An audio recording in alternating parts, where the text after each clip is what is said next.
Hello बच्चों, welcome to Sunil academy. और आज की इस वीडियो में हम पढ़ेंगे बेटा पार्शियल फ्रैक्शन एक्सरसाइज से 7.5 से क्वेश्चन नंबर 18। बड़े सारे बच्चे जो है इस क्वेश्चन को इग्नोर करते हैं, लाइटली लेते हैं, लेकिन बेटा ये लाइटली लेने वाला क्वेश्चन नहीं है। अगर एग्जाम में आ गया तो आपकी हालत खराब कर देगा। आइए देखो बेटा इसको कैसे सॉल्व करना है। इसमें एक छोटा सा कंसेप्ट लगता है डिग्री का, वो क्या है वो समझाते हैं। क्वेश्चन देख के आपको लगेगा ये भी क्वाड्रेटिक फैक्टर है, ये भी क्वाड्रेटिक फैक्टर है, तो पार्शियल फ्रैक्शन लगा देता हूँ, आंसर आ जाएगा और वहीं पे आपको क्रॉस लग जाएगा। क्यों लगेगा वो देखिए। इसको मैं यहां लिख देता हूं बेटा x square plus 1 x square plus 2 divide में एक्स स्क्र प्लस 3 और x square plus 4 equals to. अब देखो बेटा, जब भी आपके पास पार्शियल फ्रैक्शन आती है तो उसका रूल क्या कहता है कि जो न्यूमरेटर की डिग्री है डिनोमिनेटर से हमेशा छोटी होनी चाहिए। अगर नहीं है तो उसको छोटा बनाइए। अगर आपने बिना छोटे की आंसर निकाल दिया या सॉल्व कर दिया तो गलत हो जाएगा, एक भी नंबर नहीं मिलने वाला है। तो यहाँ पे देखो degree x square into x square क्या है, हाईएस्ट डिग्री 4 और यहाँ भी बेटा 4 है। तो यहाँ पर अगर आपने गलती से पार्शियल फ्रैक्शन लगा दी तो इधर ही क्रॉस लगने वाला है। तो सबसे पहले डिग्री को छोटा करना है। कैसे करेंगे वो देखिए। इसको मैं सिंप्लीफाई करूं तो क्या बनेगा बेटा एक्स की पावर 4 प्लस ये बनेगा 2x स्क्वायर, ये x स्क्वायर मिलके बन गया 3x का स्क्वायर और फिर लास्ट में आ गया 2 डिवाइड x की पावर 4, ये बन गया 4x स्क्वायर 3x स्क्वायर तो बन गया मिलके 7x का स्क्वायर और प्लस 10। साफ हो गया कि दोनों की डिग्री सेम है बेटा। तो डिग्री सेम है तो इसको मैं सॉल्व नहीं कर सकता हूं जब तक डिग्री छोटी नहीं हो जाएगी, वो भी न्यूमरेटर की। अब इसको डिवाइड करते हैं तो साइड में कहीं डिवाइड कर लेते हैं। ये बेटा x की पावर 4 प्लस 3x का स्क्वायर प्लस 2 और ये डिवीजन कैसी है जो आपने 9th-10th में पढ़ी होगी वैसी है। तो ये आ गया आपका x की power 4 plus 7x square plus 12। तो देखो यहाँ भी x की पावर 4 है, वहां भी x की पावर 4 है, तो किससे डिवाइड करते हैं फिर 1 से मल्टीप्लाई करूंगा तो x पावर 4 प्लस क्या बन जाएगा 7x स्क्वायर प्लस 12, माइनस कर देंगे, साइन चेंज करनी है, ये कैंसिल हो जाएगा, ये बनेगा -4x स्क्वायर और ये -10। अब ये जो डिग्री है x स्क्वायर है, ये x4 है, तो छोटी होगी तो अब ये डिवाइड नहीं कर पाएगा। जब आपने डिवाइड कर दिया तो आंसर को इस फॉर्म में लिखना है, quotient plus remainder upon divisor.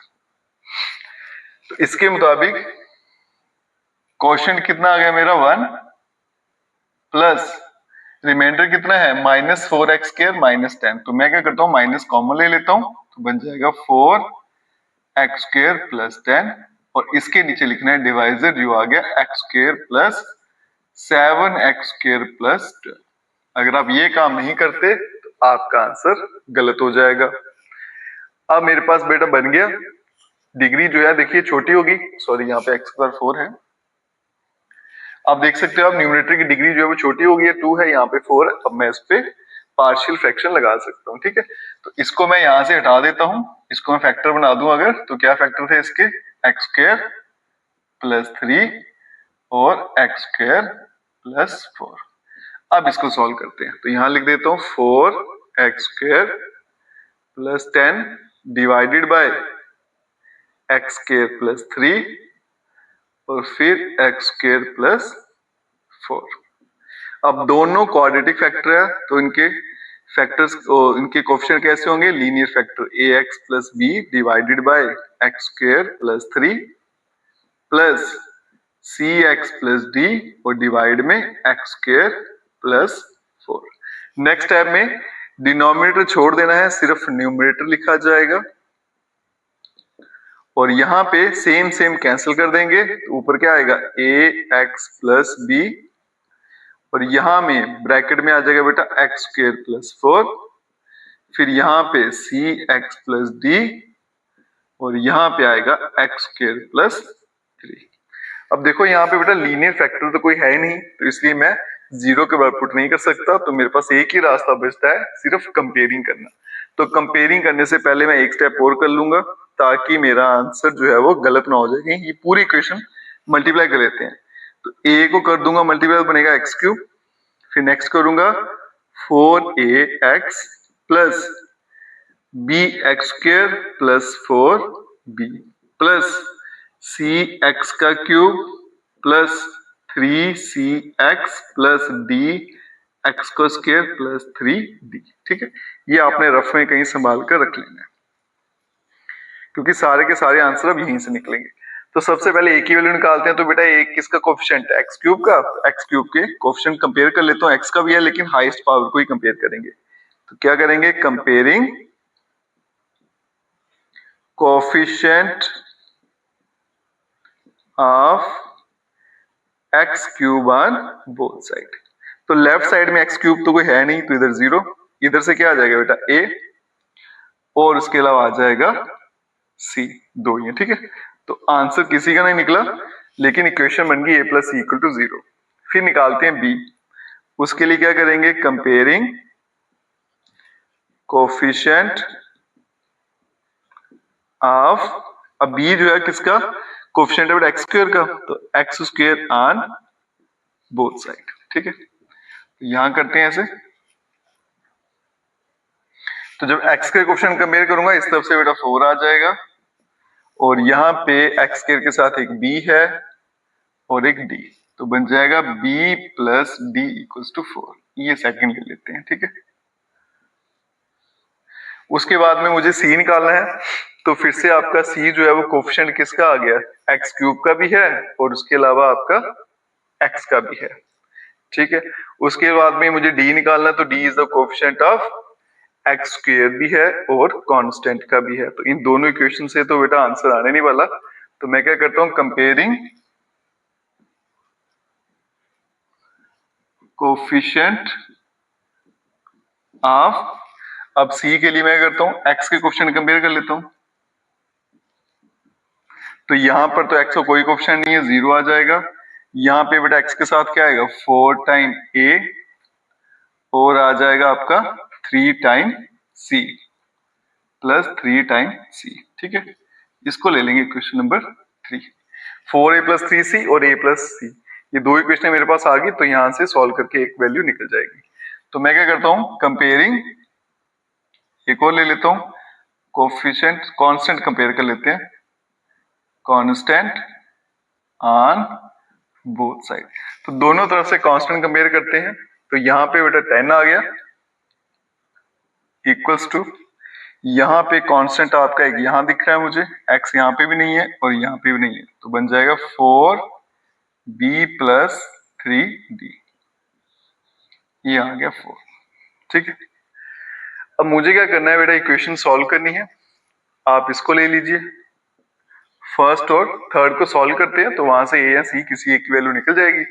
तो इसी तरह से सेकंड और फोर्थ को करेंगे और b और d की भी निकल जाएंगी। तो हम क्या करेंगे, सॉल्विंग 1 एंड 3। अगर मैं फर्स्ट और 3 को सॉल्व करता हूं, तो ये मेरे पास क्या है, 4a plus 3c equals to 0। तो ये है equation 4a plus 3c equals to 0, और दूसरी इक्वेशन है a plus c equal to 0, a plus c equals to 0। अब आपने बेटा क्लास 10th में पढ़ी होगी लीनियर इक्वेशन 2 वेरिएबल, तो एलिमिनेशन मेथड से इसको सॉल्व करते हैं। मैं इस इक्वेशन को 4 से मल्टीप्लाई कर देता हूँ, ये भी 4, ये भी 4, सब्ट्रैक्ट कर देंगे, ये कैंसिल हो जाएगा, तो माइनस सी इक्वल टू 0। तो यहां से c का आंसर बन जाएगा 0। अगर c का आंसर 0 है तो फिर यहाँ पे a की वैल्यू भी 0 हो जाएगी, तो a की वैल्यू भी 0 होगी, c भी 0। अब हम क्या करते हैं, सेकंड और फोर्थ इक्वेशन को सॉल्व करते हैं। तो यहां लिख देता हूं बेटा, सॉल्विंग इक्वेशन 2 एंड 4। तो इक्वेशन जो आपकी 4 मुझे बड़ी लग रही है, तो पहले उसी को लिख लेते हैं, 4b plus 3d equals to 10, और ये आ गई आपकी बेटा b plus d equals to 4। अब मैं यहाँ पे 4 से मल्टीप्लाई कर देता हूं, तो ये हो गया आपका 16, सब्ट्रैक्ट कर देंगे, ये तो कैंसिल हो गया, तो यहाँ पे क्या आएगा बेटा, minus d equals to minus 6। तो यहाँ फिर d का आंसर 6 आ गया। अगर d का आंसर 6 आ गया तो वैल्यू मैं यहां डालता हूं यहां पे, तो ये बन जाएगा 4 इक्वल्स टू b प्लस 6। तो b का आंसर 6 यहां जाएगा, तो -2। ठीक है, तो मेरे पास जितने भी मेरे कोफिशिएंट थे a b c d चारों के चारों आ चुके हैं। अब यहाँ पे बेटा मैं वैल्यू डालूंगा, पहले यहाँ पे डालूंगा, फिर यहाँ पुट करेंगे और आपका आंसर आ जाएगा। तो मेरी जो इक्वेशन है यहां लिख देता हूं, इसको मैं साफ कर देता हूं।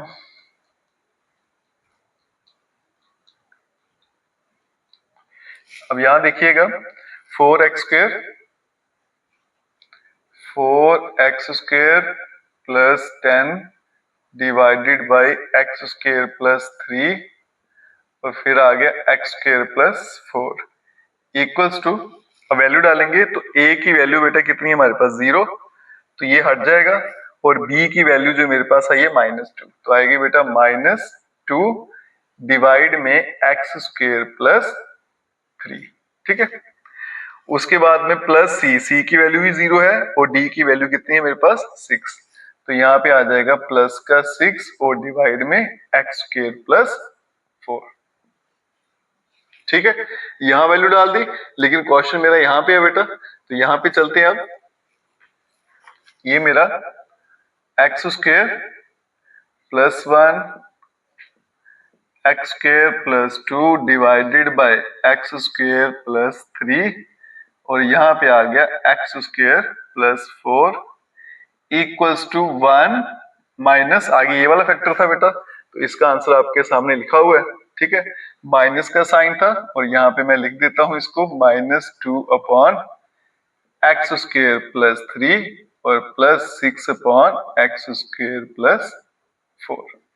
उसके बाद में इंटीग्रेट कर देंगे दोनों तरफ, तो यहाँ पे बन जाएगा i और यहाँ पे बेटा 1 इंटू dx, ब्रैकेट खोलेंगे तो प्लस हो जाएगा, 2 कांस्टेंट है बाहर, तो dx upon x² plus 3 plus minus, ये माइनस आ जाएगा, माइनस प्लस माइनस हो जाएगा, 6 कांस्टेंट है बाहर, और dx अपॉन x² प्लस 4 को मैं लिख देता हूं बेटा 2 का स्क्वायर और 3 को लिख देता हूं बेटा √3 का होल स्क्वायर, ताकि मेरा फॉर्मूला बन जाए।